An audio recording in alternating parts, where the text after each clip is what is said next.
Welcome to another episode of the Polker Table. My name is Michelle, and I'm here with my buddy Austin. Greetings. And we have a special guest today. Eli, welcome. Hello, hello. Thanks for having me. Yeah, I'm excited you're here. I worked with Eli for a little bit on another project, and it was so fun meeting Eli. And also I was like, oh, this is a cool guy.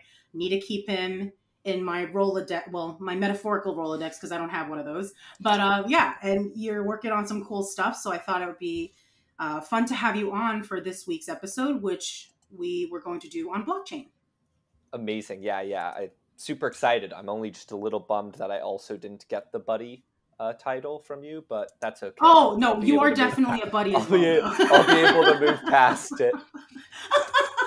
I did that once at a staff meeting where I was talking about Austin, and then I have another work bestie, and that person was like, I'm getting offended. Right, a little hurtful. Yeah, so I'm like trying to make sure that I don't, I do that a lot. But you can give me whatever title you want, Michelle.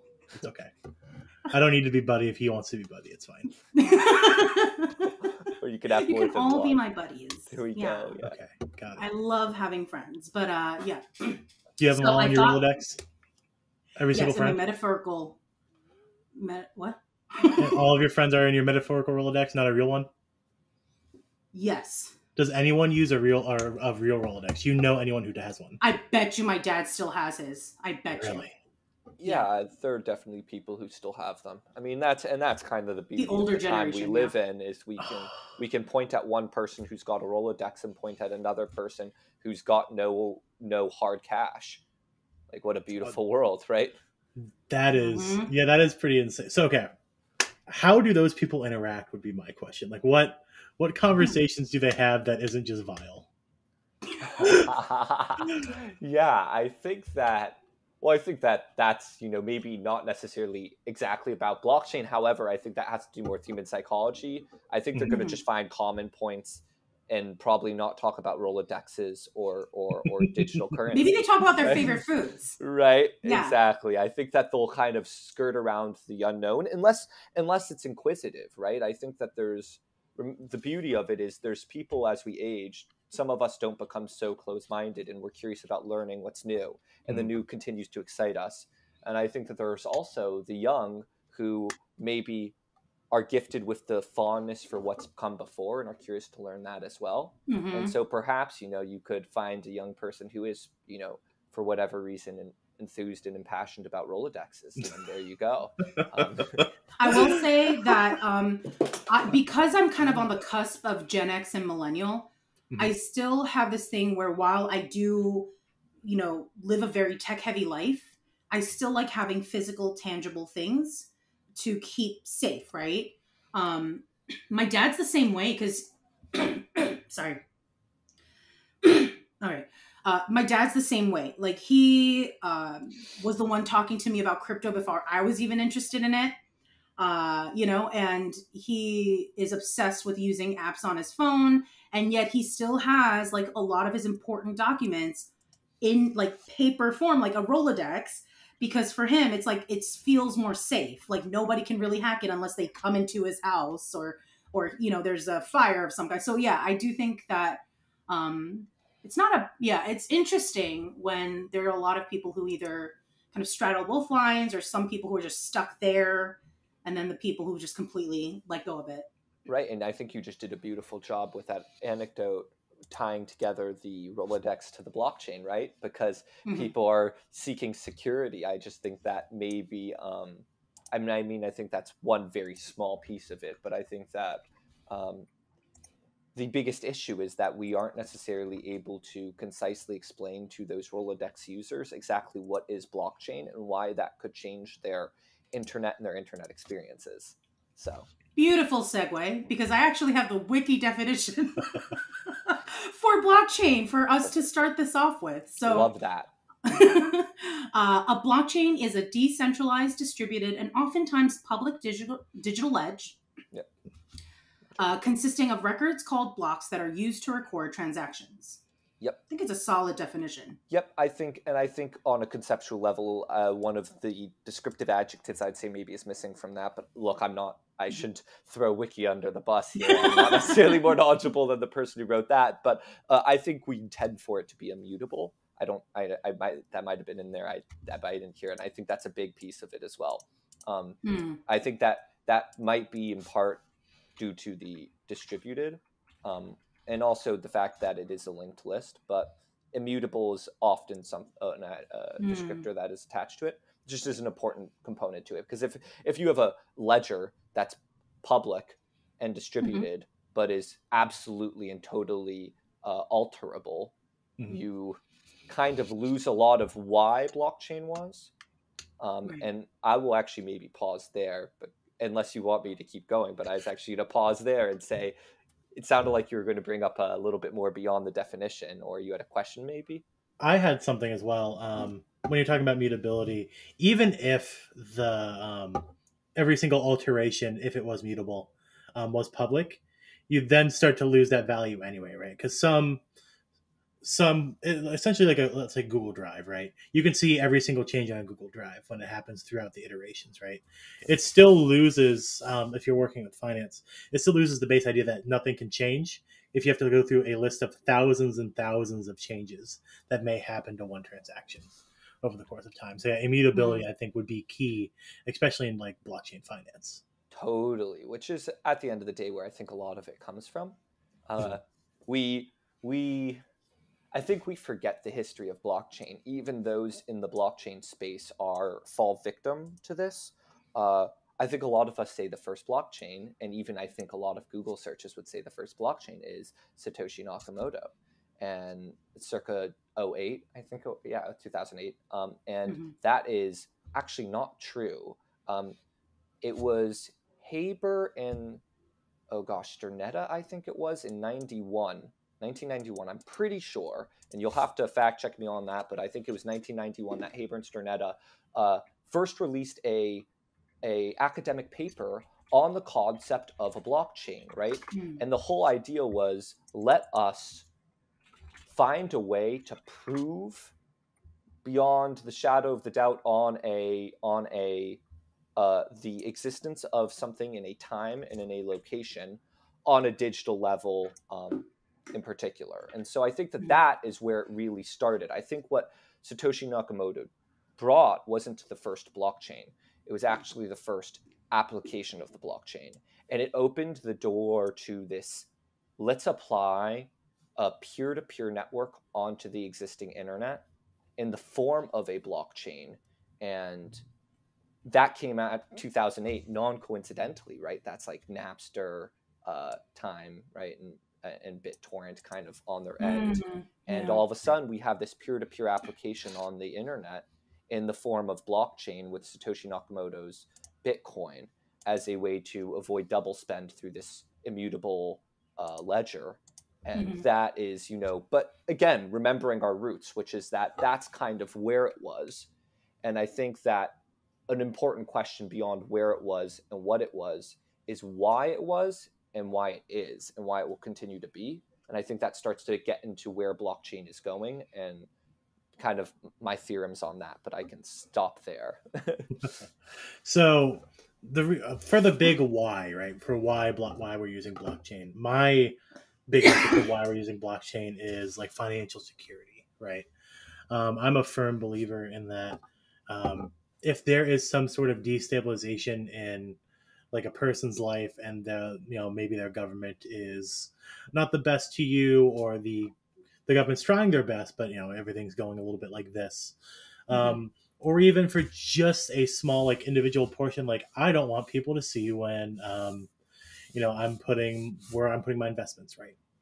I just don't want people to see that I have a larger sum of money than I really have. I don't want to be used by my friends and family.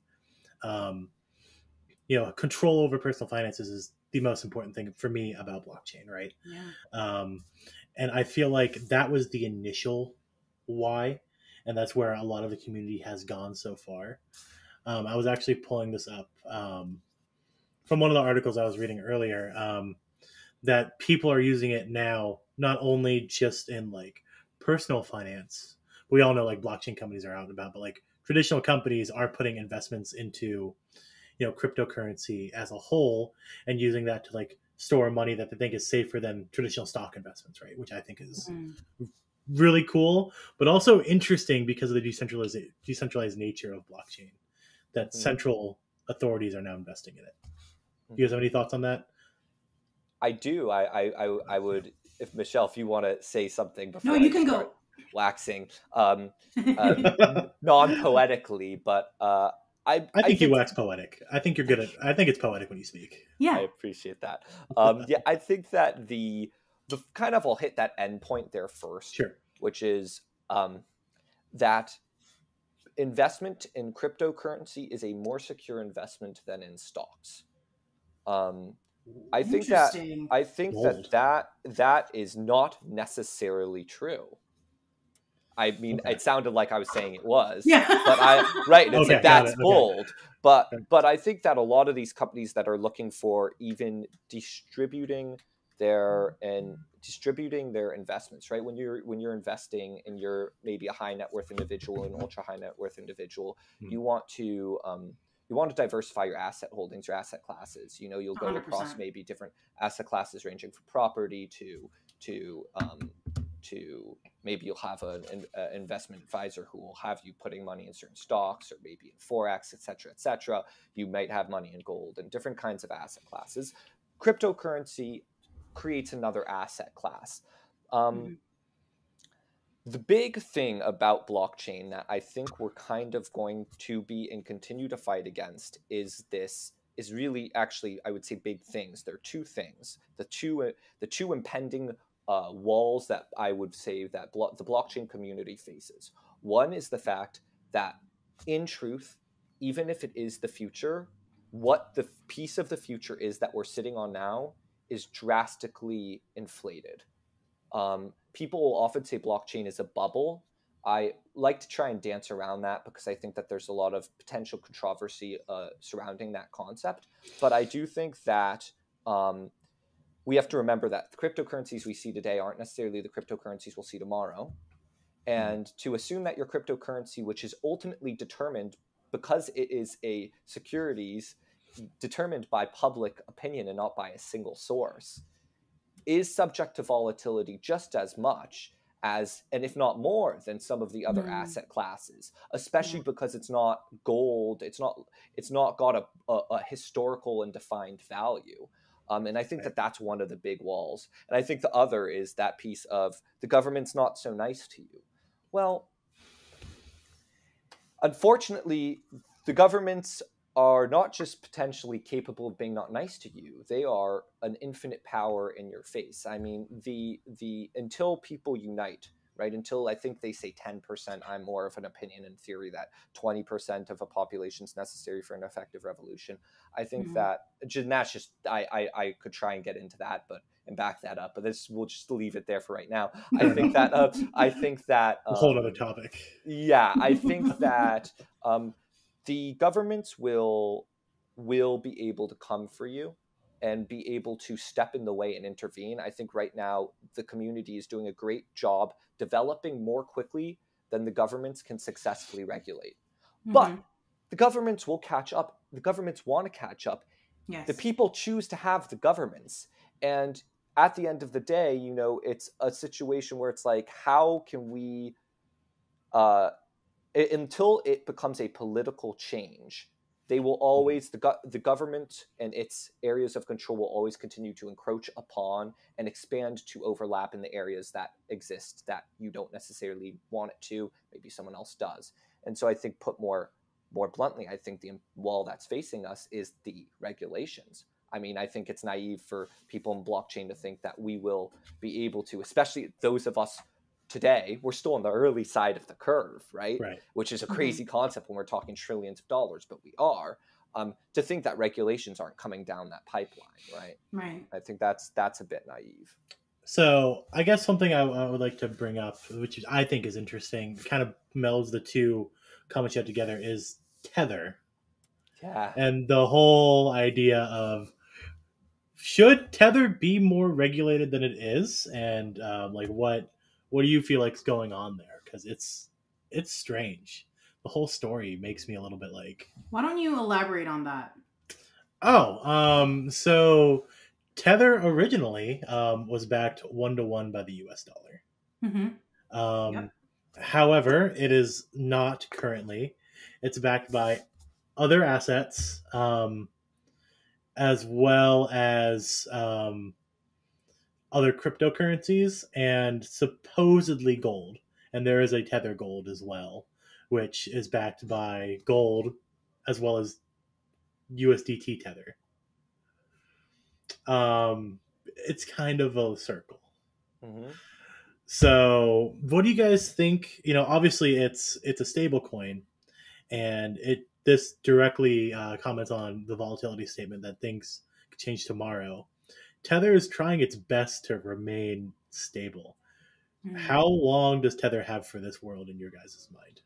Wow, and I think that's a great question. Michelle, if you have thoughts on that, I'd be curious. No, I love hearing all of your thoughts on this stuff, because I'm on the more newbie portion of it, and yeah, I have opinions, but I don't think that I like hearing everybody else's stuff. So, then I will happily share. I would just want to say, actually, I think that you threw in a lot of really good content right leading up to that question as well, and then that question itself is a great question. How long does Tether, and thereby stable coins in general, and I mean, maybe we could answer specifically for Tether, but stable coins have for this world as regulations come down the pipeline? But you kind of hit on a couple things, which is here we have this concept of a stable coin, and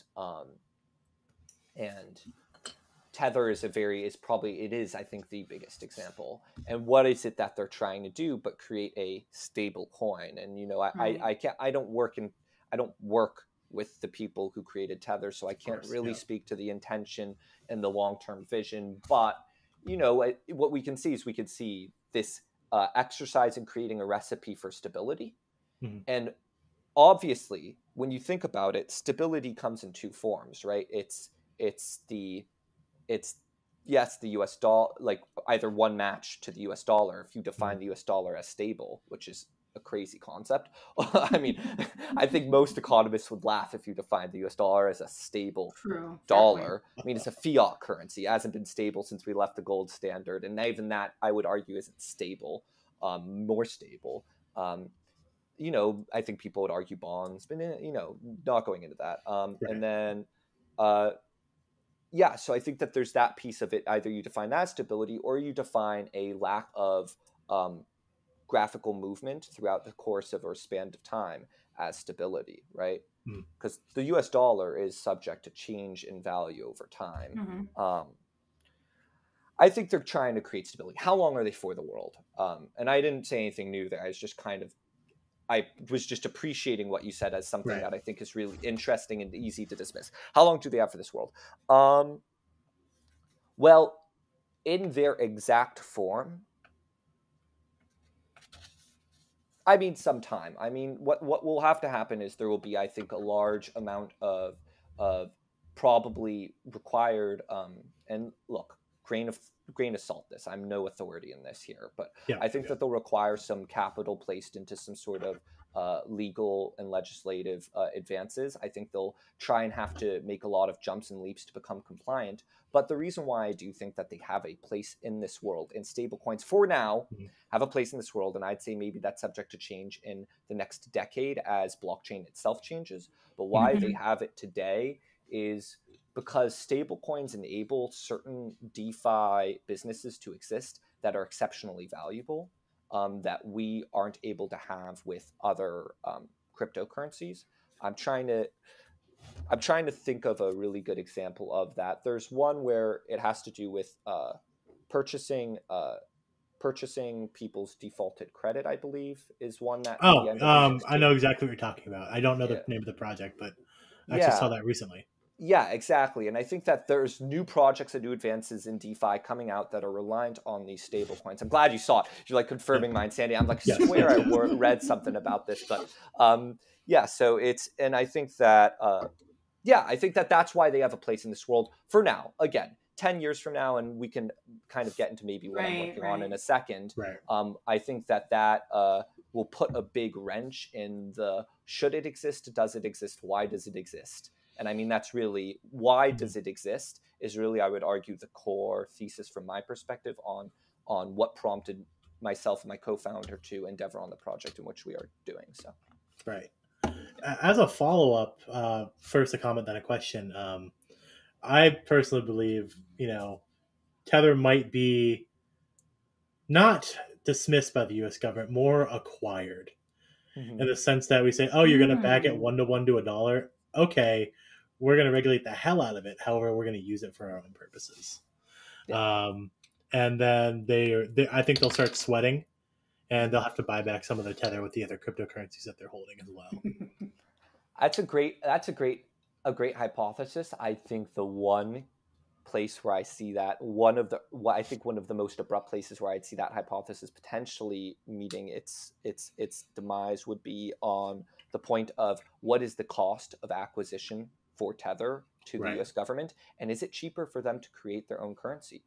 Because as soon as that's an option, their own digital currency, right? I mean, we look at Russia, right, with the digital ruble, right? I think I think countries are endeavoring to create their own digital currencies. I think that is a new place and space to occupy, which also aids and advances in the regulatory capabilities as it pertains to these currencies. So I think that if the US government can create and distribute and enact a digital currency across a defined network, more successfully, more efficiently, and more affordably than to purchase and warp and utilize something like Tether or stablecoins in general linked explicitly to the US dollar, then I think then that'll be what they do, because it's a numbers game. So if they make their own currency, I think, and I'm not saying it would 100%, but wouldn't that crash all of the other stable coins like USDT, USDC, and there's like 2 more that are just directly linked to the US dollar, and they say not allowed, you have to use ours if you're potentially tethering to the US coin. Like if they're, I guess what I would think is, would the US government be willing to bankrupt not only companies but people who are very invested in blockchain, who they're 100%. I would say really, so. you think so? Would the government be willing to bankrupt people? I mean, we're willing to send people into active military war zones and get them, blown up. And we so basically forced people to go out during a pandemic when we didn't really know what was happening, calling them essential when ultimately they were expendable, right? Like, these were people not in hospital, not working at hospitals, but it's like working for restaurants, working in in construction. How is that essential when we have a pandemic, right? Like, other than for the economy itself. So I do think people are very expendable. Off topic, Michelle, are grocery store workers essential? They are to us, yes. Yes. But what I'm saying is, I believe they are essential. It's that the government, though, is using certain words when in actuality they don't care. Expendable, right? They're acting as if they're expendable when I am saying that they are essential, right? So the government will definitely rug pull us. Got it. Understood. Well, that's not. The government's a single entity as much as the blockchain community is a single entity. I mean, to be able to predict the responses and results is a fool's game. I don't think anyone in the government can single-handedly predict the outcome. And if they can, I would love to meet that person. That would be the best person to know for sure in this country. There's so many of them on Twitter, though.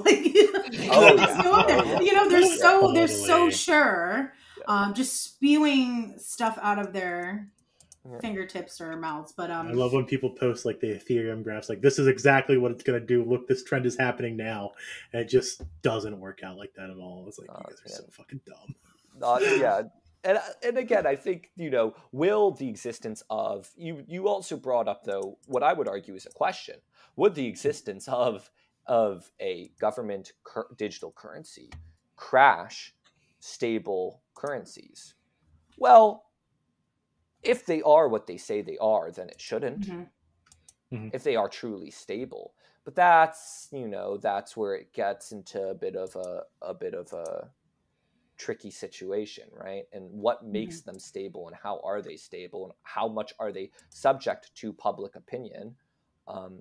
I think that it's important for us to remember that a store of value, ideally you want it to be somewhat durable, and a currency. Yes, for a usable and useful currency, there are 6 attributes that we can assign to a usable and useful currency. But for a successful currency, there's another 3 attributes, and really within the category of effective, that I think, these are my own thoughts, I shouldn't say these like this is a fact, but that are important, and I think we can see that very, very successfully modeled for us throughout the recent recordable history, right? Why is the US dollar a dominant currency? And why is it the currency that people spend? And why is it there? And I argue that one of the biggest and most important and often overlooked attributes is accessibility. And all of this is now deviating from the question posed, or maybe even I posed and then I'm trying to answer, which is, if they have a use, I would argue that these stable coins will be able to continue to exist. And if that use is to act as an alternate form and store of value, then that's going to be enough. As soon as they become truly, genuinely useless, then that's when we'll see their existence snuffed out. But yeah, it's funny, before we even started talking about stable coins, when Eli was talking, in my mind I was already thinking about stable coins as you were starting to talk about stuff, and I'm like, oh, I really hope they're at least around for a few more years so I can save and get all the interest. Because I put money into stable coins and get really high interest rates. And we talked about that in our last episode. I think it was our last episode. So I do think we have at least a few more years until things start shifting. But I'm thinking, we need to go back to some blockchain stuff. So Austin, I know you were talking about how you had an article. Did you want to elaborate more? It was kind of mostly covered. It was about how the chain of, like, not the chain of Tether, but how Tether itself is affecting other blockchain entities, and how it is I want to say, like, causing damage per se, but not anything that's like super big yet, and how it has the potential for the future to make it so only chains that connect to Tether, or only projects that connect to the Tether chain, are going to be relevant. And the point of blockchain is to have some sort of decentralization. If we all on one chain, at that point it's really not decentralized. That chain, whoever owns it, whoever builds on it, whoever has the most control over it, has the most power.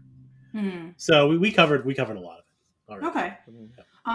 So for me, I know, so Austin and I had talked about how we're going to kind of have our own version of something to talk about regarding blockchain. And for the past almost 7 years, I have been working as a contractor for a really big hospital, right? And so I do think it's quite fascinating how blockchain can start to merge with the medical world. And I guess for me personally, because of the type of work I was doing at the hospital, we're having to train on HIPAA every year, even though we know it. Like, you constantly have to train in HIPAA. It's funny because I've actually been to another hospital because of a family member who needed surgery.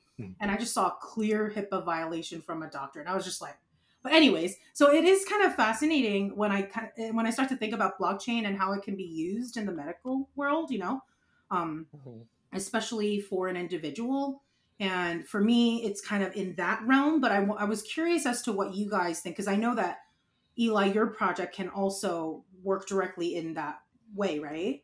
Absolutely. And actually, I think there's a little, to really get into that, there's maybe a little bit of legwork that needs to be done verbally. But I don't know. Before I again start going off, Austin, do you want to share any thoughts on that, or go crazy, brother? Go crazy. All right. Here we go. I think, firstly, a blockchain is not a cryptocurrency. I think it's important for all of us to remember that. I think that, that application was maybe the first application that we saw and are aware of. Right. But I think that that's important for us to remember. Now, what is going back to our thesis. When I say our thesis, myself, my co-founder, why was blockchain, right? And that was a advance in digital.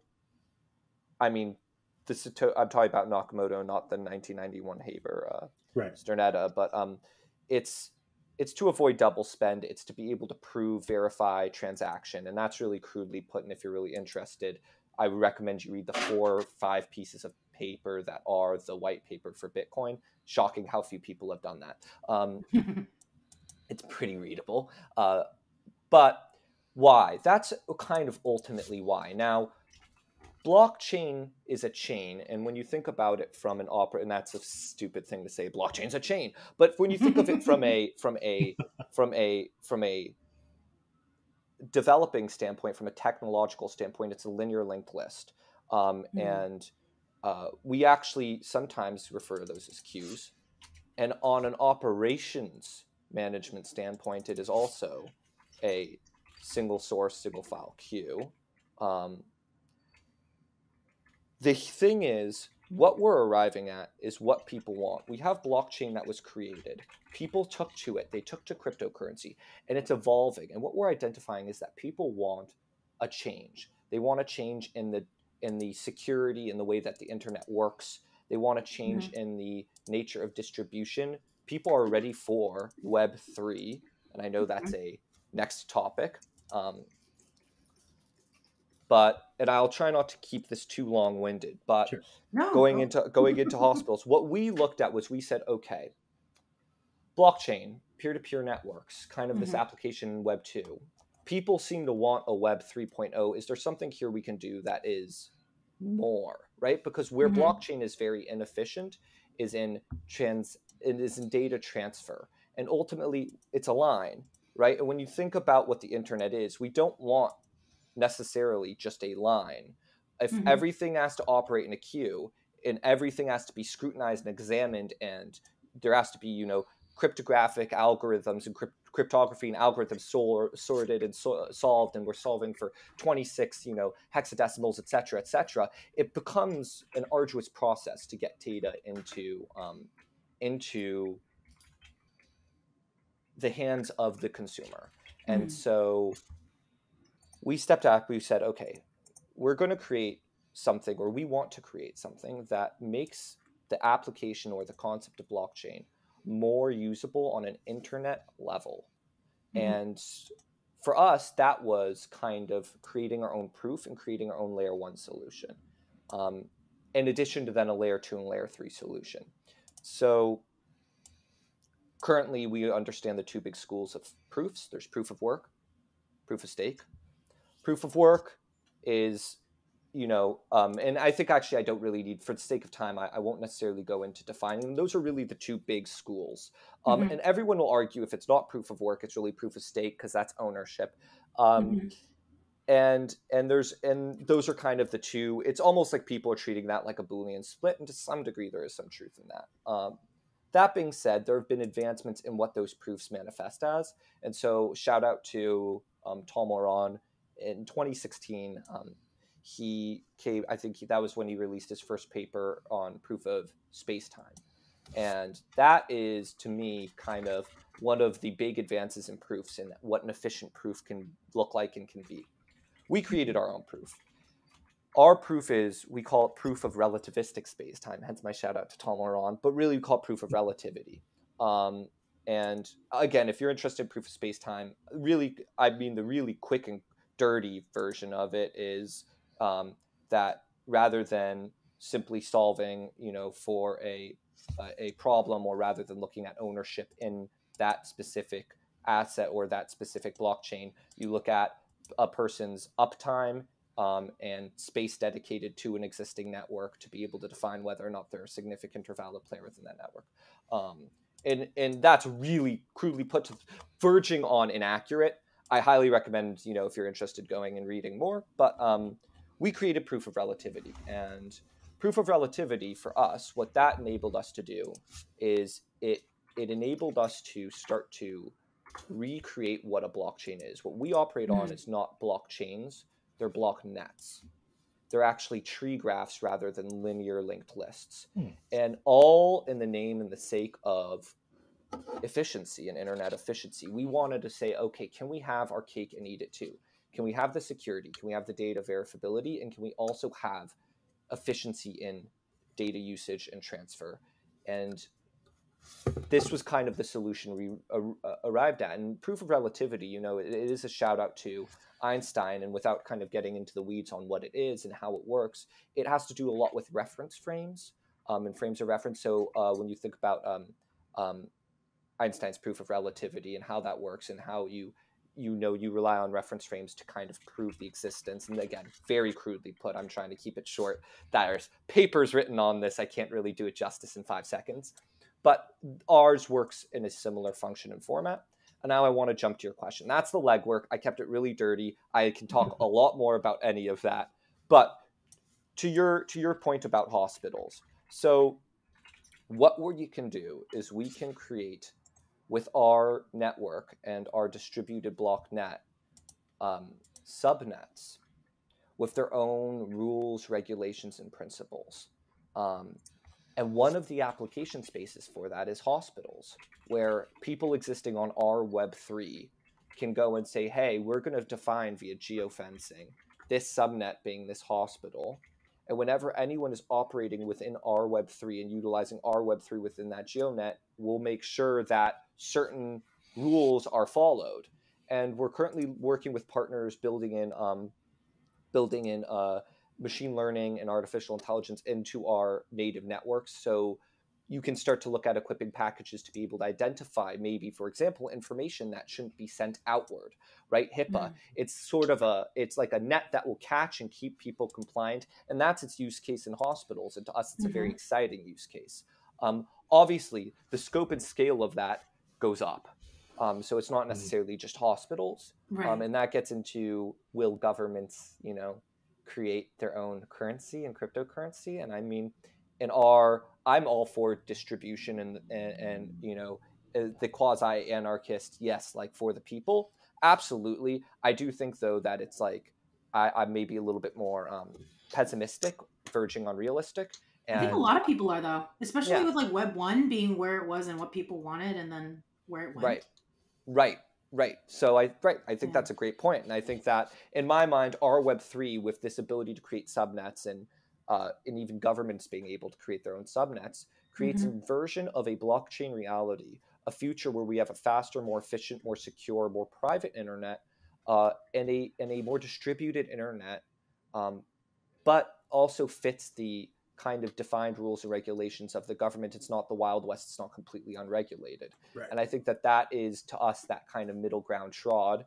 And then in addition, we get all of the advantages of what our network is capable of doing. I mean, we don't think that what we build should exist if it is worse than the modern internet, Web 2, as we call it, at any one area. And that's really, that's our target. We might fall short in some of those areas, but that's what we're targeting. So for example, I had to wait, 30 seconds to receive an email this morning. Like on our internet, no, with sharding and then, recoagulation of data structures and pieces. No, like why should I have to wait 30 seconds? Or why should you be limited in the file size you send in an email to me on the internet? Right now, when I try to send someone an email, if I want to send them a file or an image or an asset that's, over a certain size, depending on the email service, I'm restricted. Why can't I send someone a 60 gigabyte file? Why do they have to download it?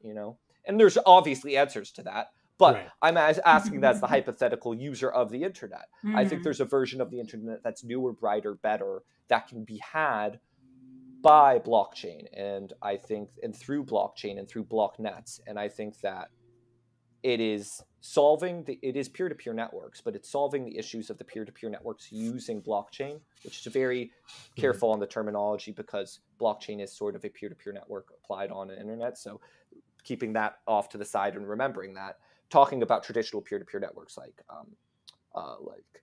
Napster or BitTorrent, et cetera, the issues they had were they were great at transferring data. They're great at sharing data. They're really, really bad at data economics, and they're not so hot on security. All of a sudden, blockchain comes along, and here we've got not good at all. security's right on up there, and our Right. data economics have never been better. But what about all of the data usage and transfer, the whole thing that the internet was actually created and invented for, going way on back there? That kind of fell to the wayside. And so we're saying, hey, why don't we solve the problems of peer-to-peer networks, the tragedy of the commons, via incentivizing, as one of them, just incentivizing people, creating accurate incentive through good data economics sourced from blockchain concepts and principles, creating this Frankenstein beauty that is the block net. So that was pretty long. And that is what PeerTall is doing? That is, on a large scale, what PeerTall is doing, is creating what we would argue is the first full-scale take on Web3. And I think it's it is not layer 2 only. It's not just protocols. It's not just layer 3. It's not just DApps. It's not just layer 1, right? It's layer 1, layer 2, and layer 3 kind of with an intentional build format. And with the idea of, for us, Web3 has to also be able to not alienate all of those who exist in the blockchain space. And so one of the big components of our build is it's like we want to make it super easy for existing projects in blockchain to come over, and to be able to exist and operate in that space, and actually reduce burdens, reduce costs, no gas fees, right? One of the advantages of our network are there are no gas fees. It sounds almost too good to be true, but I think the other example I would say of people who've attempted that is, I would argue, IPFS Filecoin. I think they had an attempt at a layer 1, layer 2 hybrid. I think that there are a couple reasons I would argue why that didn't and isn't going super well, and a couple reasons why I think that is going well. But we're doing things differently. A big one is our reward system, right? It goes back to my theories on an effective currency, right? Is accessibility. We're not utilizing a traditional block reward format where people have to kind of compete for the reward payout that is the solving or addressing the block and then getting the currency. There is no competition to incentivize bloating within the network. The way we reward is we reward all people. This is going to sound a little socialistic, but we reward based on contribution, right? It's like all players who are contributing to that situation of proof and replication, where we have our kind of circular system where we have a random number of selected players who verify with replicated data, and that's where it's similar to Filecoin. The truth behind the statements, that's, we reward all of those players equally, so everyone can earn. And I mean, that's another thing our network then has, is one-click mining, right? Now everyone can earn. And one of our most exciting moments was when we were in early building this, and we're still early given the scope and scale of it, but when we were very early building this, we were talking to an elderly woman who wanted to mine cryptocurrency. And when we showed her a demo of our product and showed her how easy it was, she was like, "Can I have that?" It's like, yes, you can. Cool. Just wait. Give us a little bit of time, and you can have it. So yeah. I'll kind of maybe pause there. I threw a lot out, and it wasn't necessarily super linear. So yeah, I got like 4 things I want to go into. Please. The first being, it relates back to medical, but please, if you can expand this into PeerTool, that would be great. So currently, right now, a lot of people have issues with moving their medical records from one place to another. People that move around a lot have requests to get medical records that take 6 to 8 weeks, and those are your records. There's been solutions that have somewhat worked at some point where the medical records are stored on chain, and some hospitals are using them to just transfer them over. But if another hospital doesn't have the same solution, it doesn't work, and it still takes 6 to 8 weeks, even more, because the things are on chain, whatever. Something that I've read about and looked into myself was if you had access to your medical records in some sort of on-chain wallet that you had access to. Yeah, I was just going to say, what about a cold wallet? Yeah. Yeah, and then if you need to give your doctor access to your records, you give them a private key. And you can, the generation of these keys, almost like two-factor authentication, you can give to whoever you need to see your records, right? And there could be some sort of dead man switch where, okay, we need to get in their records. This person's screwed. and you can set that dead man switch to be whatever you want. And obviously, if you have like a DNR, right, do not resuscitate, you can just remove the idea of a dead man switch and just have a DNR in your wallet.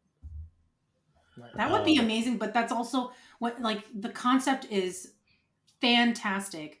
But then once you start thinking about like who's actually running the medical system in our country, it's like they don't, you know what I mean? The fact that insurance companies have all that information and yet we have to do all the legwork in terms of moving. I remember one time I was moving OBs when I was pregnant with my first, and they don't want to give you the records. They don't want you to leave, right? And so, and I could have, I mean, and if it was as easy as like the insurance companies maybe being able to do this too and get in on it, I do think it would help to some degree, because there is like insurance fraud that does happen.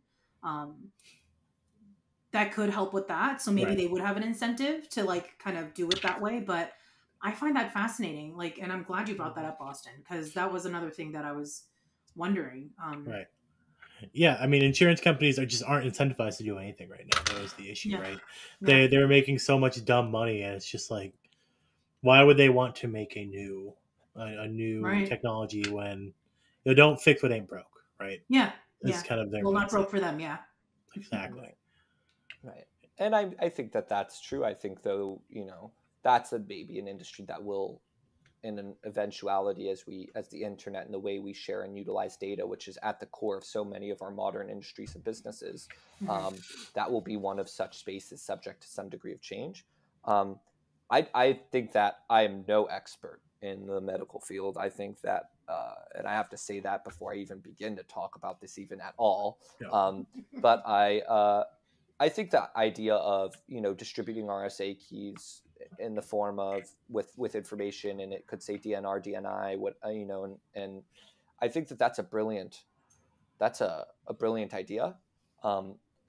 That's not entirely dissimilar to how our system would operate as well. I will encourage anyone who wants to know more about that, including the two of you, to talk to my co-founder. You can actually pin this question if you want and bring that up with him. But I do, to not necessarily make it all about what I'm working on in my stuff, I think, Austin, the concept you brought up at its core, brilliant. I do. I think it's a brilliant, I think that's, it's a great idea. And I think that is absolutely something we're going to start to see. 1000% is this ability where, now that we can more reliably share data, now that we can more reliably identify data location and time stamping, I think that we'll start to see an evolution in some of those spaces where, the data need be so secure that we aren't able to take it out of its vault. Yeah. We've created the armor truck. And I do think I do see this happening, like what Austin's talking about, like becoming an opportunity, depending on what happens. I mean, at least in the US, right? Like what's going to happen even politically, or like some sort of shift happening, right? I could see this becoming very beneficial in the terms, like we're kind of taking back certain things that are ours, that we haven't had control over, whether that's our digital, our digital presence, or our medical stuff, or whatever the case may be. Depending on the way things change over the next couple, I honestly think in like even just 2 to 4 years, I think that could vastly start to change how some of these things go, right? And I actually have one more thing on your project, Eli. Yes, please. And then specifically, when it was actually related to a way earlier topic, we brought it up again. When it comes to like peer-to-peer lending, and the fact that on PeerTool, you can, it's your contributions get you rewards and earnings and stuff like that. Do you envision like a peer-to-peer lending style of, if you contribute, can it go to someone else to pay off X thing in like a smart contract, right? Because I think if that happens automatically and then through internet usage as well, it just opens up a whole new field of lending. Absolutely. So I think that that's actually maybe a little more complicated than we want to get into in its full right now. More complicated than it might appear on the surface. I think the skinny of it is, yes, I think that absolutely having the ability to interconnect with any node within the internet directly, and identify contribution, translate contribution to other nodal players, etc., through a decentralized DHT, right? Decentralized hash table, with everyone having their kind of own, unique RSA keys, their own unique IDs. I think that, yes, I think that that's something that's definitely achievable, and something that is not just achievable, but is actually on our radar. And something that we are, it will be built into our network, but the scope and how that's rolled out as a feature and the usage of that automatically it's complicated. It gets very complicated. Got it. Especially because, and when I say complicated, I really mean not just from a technological level, but I also mean from a legal level, right? At the end of the day, something that's really important is that we don't have in blockchain that much right now today, which a lot of us who've made some decent cash off of it are happy about, is there's a lack of asset tracking, right? And now that there's new regulations rolling out, new amendments to things that include blockchain and start to include cryptocurrency to government regulations, I think that, we'll see that asset transfer in that format will become a little bit more challenging. And the way in which, the modern world will avoid taxes, not evade, but avoid taxes on our Web3 and on any Web3 for that matter, I think will start to restrict and be limited into transferring asset into data. And I know I'm getting away from your question, but that's fine. But yes, we are working on that. That is something that will be built into our system, and that's something that we will kind of enable so long as we are not in violation of any noteworthy government regulations. And look, if the government, for example, we're in United States citizens, if the U.S. government decides to, I believe all three of us are, if the U.S. government decides to purchase a subnet, and they're open to that kind of lending, and then that lending being registered in an accessible ledger on their end strictly for not on an identifiable purpose, but just strictly for taxation purposes, then check, you got it, and it's clean and it's good to go. But again, that would be my crude version. Your crude version is way more in depth than I would have gotten. To be quite honest with you. Maybe at fault of my own, but yeah. It's not a fault. No, it's not. I learned so much today. It's unbelievable. But yeah, I think this is a good place for us to wrap it up. I'm going to also include in our show notes, the Pure Tall website, so you can go check it out. But thank you so much, Eli, for coming on our show and my pleasure. Sharing your knowledge. I guess maybe I'll add one little thing, as I would probably be required to do, which is, our website is go visit it, please. It is a veil. The beauty is the face underneath. I'm not saying that our veil isn't beautiful. It's a great website, but I would just say that for the two of you, anyone else who might listen to this, anyone who's looking at it, anyone on who's on our Twitter or on our Discord, we're not putting any real resource into marketing right now at this moment in time, but you come find us, and in the next year there should be some really exciting things coming from us. So I think it's maybe this, I think that 2022 and going into 2023 will be really big years for blockchain, and certainly if we don't do it, I'm telling you, 2023, 2024 will definitively be big. If we're not there, someone else is going to come in and attempt something pretty similar. It's around the corner. So I think get excited and hold on to your seats. I don't know what you mean by you're not doing any marketing. You are on the podcast of the biggest and best crypto NFT blockchain poker game immersive Unreal experience. Fair. In the world, yes, absolutely, no, 100%, and that is an absolutely fair point. I never consider talking to buddies a form of marketing. But I suppose you're right, since I'm not on that list. This is a tremendous effort in the ways of marketing, and I'm glad that y'all had me on. This is the single best marketing opportunity of your life. You're absolutely. I can't even keep a straight face. So what is your website, Eli, before we close out the show? Peertol.com. Peertol. Easy It's enough? Yeah. Peertol. Like a portal for peers. There's maybe more meaning to it than that, but maybe. Awesome. Do you have any sort of social media handles or anything like that you want to share?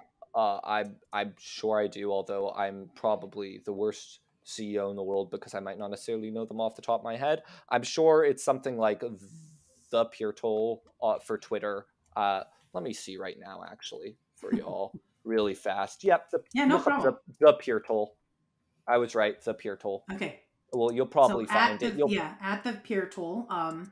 Yep. So check it out. Peertol.com. It'll be the same logo. We've got at least some degree of consistency in our branding, so look for the.